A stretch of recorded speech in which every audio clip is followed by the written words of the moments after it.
그런데 궁금한 게 이게 G21이라고 발음합니까? G20이라고 발음합니까? 과거 그 3D 가지고서 3D 가지고서 논란을 벌였던 게 대통령 기억이 화법을 나는데. 따라야 될 것 같기도 하네요. 말입니다. 자, 이지수에서 뭐라고 발음하세요?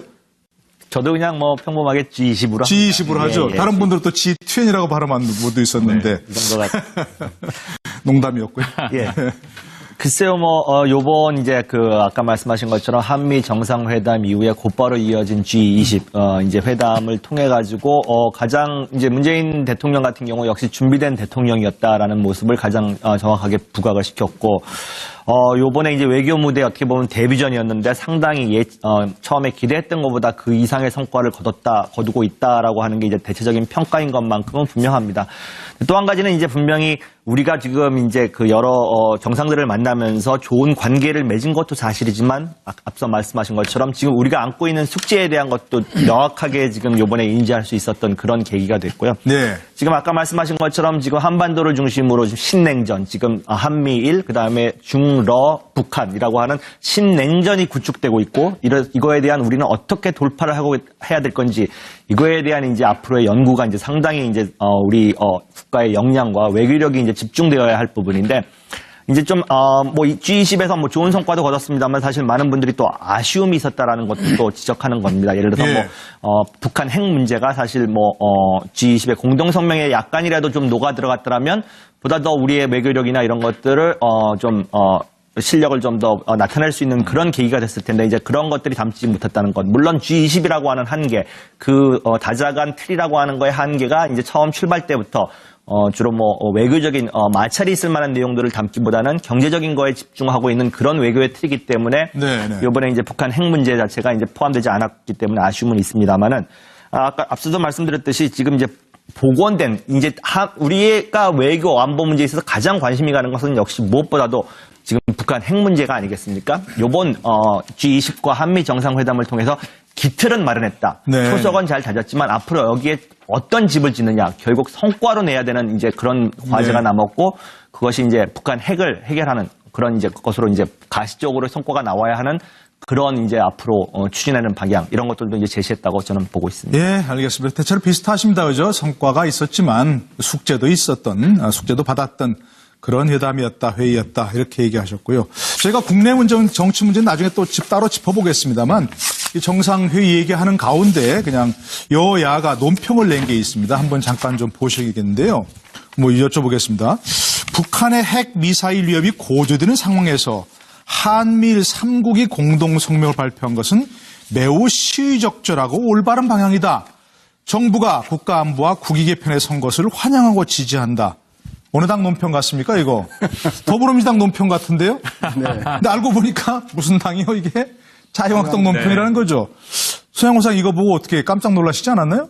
좀 더, 깜짝 놀라게 됐지만, 실질적으로 보면 북핵 위협 때문에 그동안 한국이 취해왔던 균형 외교에서 미국 중심의 외교인 한미일 외교 중심으로 바뀐 거에 대해서 아마 보수 정당에서는 환영을 하는 것 같다는 생각이 들어요.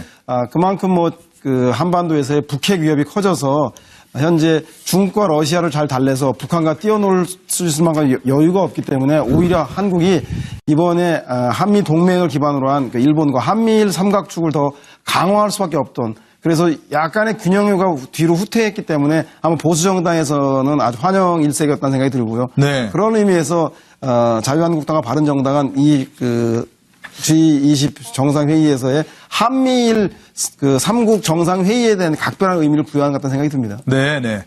바른정당도 사실 긍정적인 논평을 했는데 국민의당만 유독 박하게 이렇게 평가를 했어요. 우리 황 소장 어떻게 보셨어요? 국민의당이 지금 좀 기분 나쁜 그런 상황이기 때문에 그런가요? 아니면 진짜로 이렇게 생각하는 건가요? 제가 볼 때 국민의당이 이번에 내놓은 부분 중에 결국 한중 한일 이 정상회담이 그냥 사진 찍기 위한 회담이었다 이렇게 표현하지 않았습니까? 그러니까요. 그럼 이 부분에는 이건 좋게 말하자면 좋게 말할 수 있는 거고요. 또 비판을 하자면 비판할 수 있는 건데 저는 자유한국당이나 바른정당이 한 부분 중에서 자유한국당이나 바른정당이 예를 들어서 국내의 장관 임명이라든지 더 나아가서 추경 예산이라든지 정부 조직법 이런 데는 협조를 하더라도 안보 문제에 있어서는 대통령이 가서 그동안 이렇게 끊겨있던 이런 부분들을 G20에서 보고 난 부분은 잘한 거다. 네. 하지만은 대통령이 그 대화를 북한이 이 ICBM을 발사한 직후에 대화를 베를린 선언이라고 하는 부분에서는 이제는 방향을 좀 전환해야 되는 거 아니냐. 예. 실제로 북한이 거부하고 있는데 그것이 가능하겠는가. 이 정도는 야당이 저는 좀 했었어야 된다고 봅니다. 예. 그런데 이 야당들이 홍준표 대표가 지금 되고 난 직후에 외유 중에 예의를 지켜야 된다. 예. 비판하면 안 된다 이러면서 외교 활동하는 동안에 총대를 비판을 매니까요. 찾아야겠다 이렇게. 예. 그런데 언제부터 참 그렇게 예의를 지켜서 말씀을 했는지 저는 그분이 예의가 사실은 없이 내쏟는 어떤 사이다 발언이 예. 야권의 강경 지지자들한테 이 강렬한 지지를 갖다가 받는데 일조했고 또 지난번에 이 망해가던 이 자유한국당이 24% 득표하는데도 일조하지 않았습니까? 네네. 근데 갑자기 대표가 되는 과정이나 된 직후에 상당히 예의를 갖추는 부분에요. 네. 지지자들이 과연 그에게 예의를 기대했는가 이런 부분에 저는 좀 의문인데요. 아니, 뭐 대표 되기 전과 또 된 후가 또 좀 다르지 않겠습니까? 아니 뭐 다른 이유 때문에 그런다고 말씀하는 분들도 있으니까. 글쎄 있긴 있더라고요. 예, 근데 자유한국당이 뭐라고 그렇게 해버리니까 예. 바른정당도 거기 따라가는데 네. 그래도 이제 국민의당은 우리는 지금 이 코가 석자인데 무조건 네. 편들어 줄 일은 아니다라고 빼딱하게 한마디 한 거죠. 그런데 이런 생각이 들어요. 예. 이 범보수 정당이죠. 두 개. 자유한국당과 이 바른정당은 안보에 대해서 이제 불신을 했던 거죠. 문재인 정부를. 네. 그런데 보니까 보수냐 진보냐가 중요한 게 아니고 대한민국 정부는 어쩔 수 없이 한미동맹 기반으로 북한을 압박할 수밖에 없다. 이게 확인되니까 조금은 이제 불신에서 신뢰로 예. 안보 정책 부분은 돌아온 것 같고요. 안보 문제는 네. 어쨌든 뭐 하나 이제 우려를 부식한 거죠. 플러스해서 또 문재인 정부를 칭찬해 줄 일이 보수 정당들은 또 있어요. 자유무역에 대해서 역설을 했습니다. 원래 G20는 경제 관련 협력이에요. 정상외교가. 우리가 핵이 지금 급하고 북한이 하필 이 시점에 또 ICBM 도발을 하니까 이 문제가 아주 뜨거워졌던 거지. 사실 경제 부문에서도 자유무역을 우리는 강력하게 지지한다. 그러면 신자유주의 노선이냐? 이렇게 비판을 해도 할 말이 없을 정도입니다. 예. 참여정부의 연장선인데 보수 측에서는 오히려 경제정책도 보수적이네. 이렇게 칭찬해 줄만 해요. 그런데 이런 부분에서 국민의당이 저는 이 정상외교가 부실했다면 정책적으로 이런 숙제를 안고 돌아왔다. 이런 문제를 해결 못했다. 이걸 좀 지적해 주면 좋겠는데 네. 우리가 지금 이 프로그램 시작하고 20여 분 동안 정책 얘기만 하고 있거든요. 아직 이미지 메이킹과 훈훈한 얘기는 화제를 풀지도 않았어요. 네. 그만큼 여러 가지 의제들이 지금 녹아들어 있단 말입니다. 근데 국민의당은 거기에 대해서 이런 방구하지 않았다는 점에서 논평을 보고 국민들이 드는 생각은 화났구나. 네. 화가 났네. 네. 이 정도 외에는 비판의 내용에 대해서는 좀 빈약하다 차라리. 네. 그래서 조금 더 정책적인 논점을 가지고 비판했다면 네. 좋지 않았겠는가 하는 생각이 듭니다. 예, 저희가 뭐 정상외교 얘기를 이렇게 끝날 게 아니고 이미지 메이킹 또 훈훈한 얘기 나중에 할 거라는 걸 또 예고편을 이렇게 해주셔가지고 저희가 좀 기대해 주시기 바라고요. 예, 저는 예, 자유한국당이나 바른정당이 잘한 거로 봅니다. 네. 왜냐하면 외교나 통일 문제에는 여야가 필요가 없어요. 그렇죠. 개성공단이나 여태까지 금강산 방문이라든지 모든 문제가 여야가 무슨 소용이 있습니까? 정권이 바뀌어도 계속 우리가 스탠스를 똑같이 유지해서 갈 정도로 거국적으로 한 데는 저는 굉장히 좋은 모습으로 보여지고 네네. 국민의당은 뭐 그런 점에서 조금 너무너무 화가 나서 머리를 잘라고 그러니까 머리 자르는다는 말이 그 사람 죽는다는 거랑 연재가 되잖아요. 그러니까 말이에요. 그러니까 하필 또 머리 자르기 그것 때문에 좀 이해는 하지만은 네. 국민의당도 조금 고생했다 뭐 이런 정도로 해줬으면 좋지 않겠느냐 싶고 예. 이번에 시진핑 주석이 장강후량 추천량이라는 말을 했어요. 네. 그 문재인 대통령이 운명이라는 책에 그런 게 나오잖아요. 장강의 뒷물이 안물을 밀어낸다. 문재인 대통령 책 보고 한 얘기인데 그것처럼 오만한 얘기가 어디 있습니까? 아, 그래요? 왜? 중국이 네. 미국이라는 물을 밀어낸다는 뜻이잖아요. 아, 그러니까 그렇게 또 해석이 됩니까? 한국은 중국 손잡아야지 너희들 미국 손잡았다가는 국물도 없어 이런 예, 문재인 대통령 책을 읽었다면서 보도로 협박을 한 거예요. 그러니까 우리나라가 지금 어떻게 보면은 투기 TDS의 함정이라고 네. 옛날에 스파르타랑 아테네랑 싸울 때 그 스파르타가 아테네가 부상하니까 그 불안감 때문에 두 나라가 그렇게 싸웠다는 거 아니에요. 지중해 전쟁이.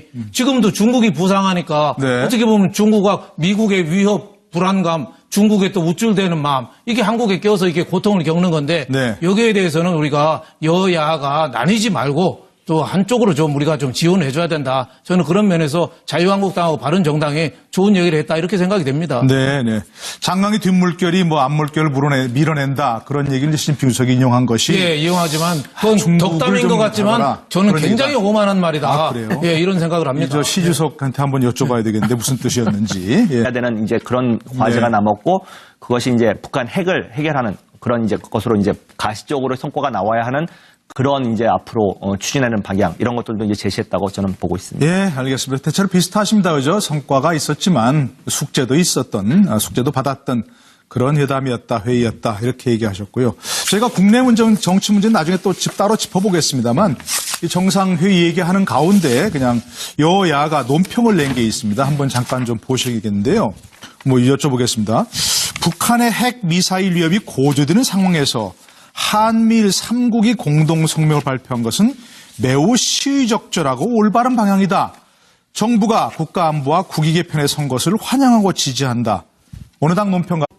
그런데 궁금한 게 이게 지혜2원이라고 발음합니까? G20이라고 발음합니까? 과거 그 3D 가지고서 3D 가지고서 논란을 벌였던 게 대통령 기억이 화법을 나는데. 따라야 될 것 같기도 하네요. 말입니다. 자, 이지수에서는 뭐라고 발음하세요? 저도 그냥 뭐 평범하게 G20으로 G20으로 하죠. 다른 분들은 또 G20이라고 발음하는 분도 있었는데 이 정도가 농담이었고요. 예. 글쎄요, 요번 이제 아까 말씀하신 것처럼 한미 정상회담 이후에 곧바로 이어진 G20, 이제 회담을 통해가지고, 가장 이제 문재인 대통령 같은 경우 역시 준비된 대통령이었다라는 모습을 가장 정확하게 부각을 시켰고, 요번에 이제 외교 무대 어떻게 보면 데뷔전이었는데 상당히 처음에 기대했던 것보다 그 이상의 성과를 거두고 있다라고 하는 게 이제 대체적인 평가인 것만큼은 분명합니다.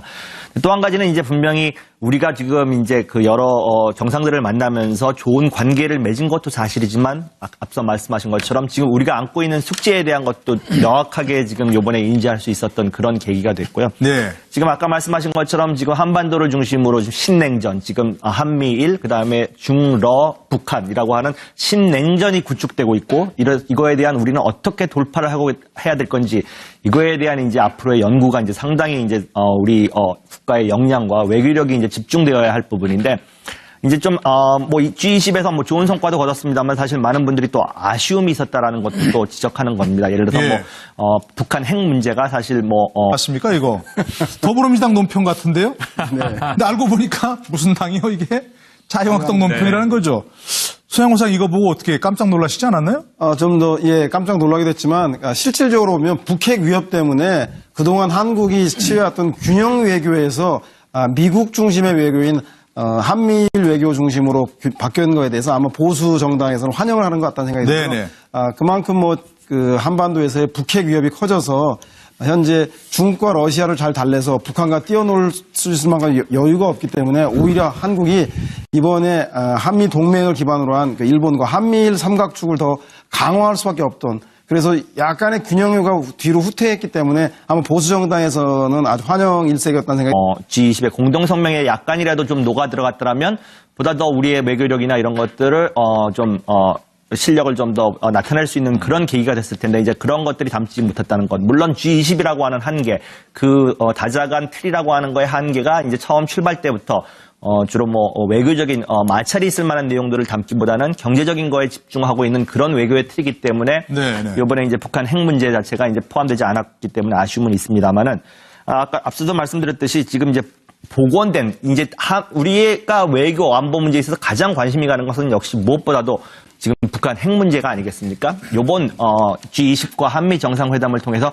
기틀은 마련했다. 네. 초석은 잘 다졌지만 앞으로 여기에 어떤 집을 짓느냐, 결국 성과로 내야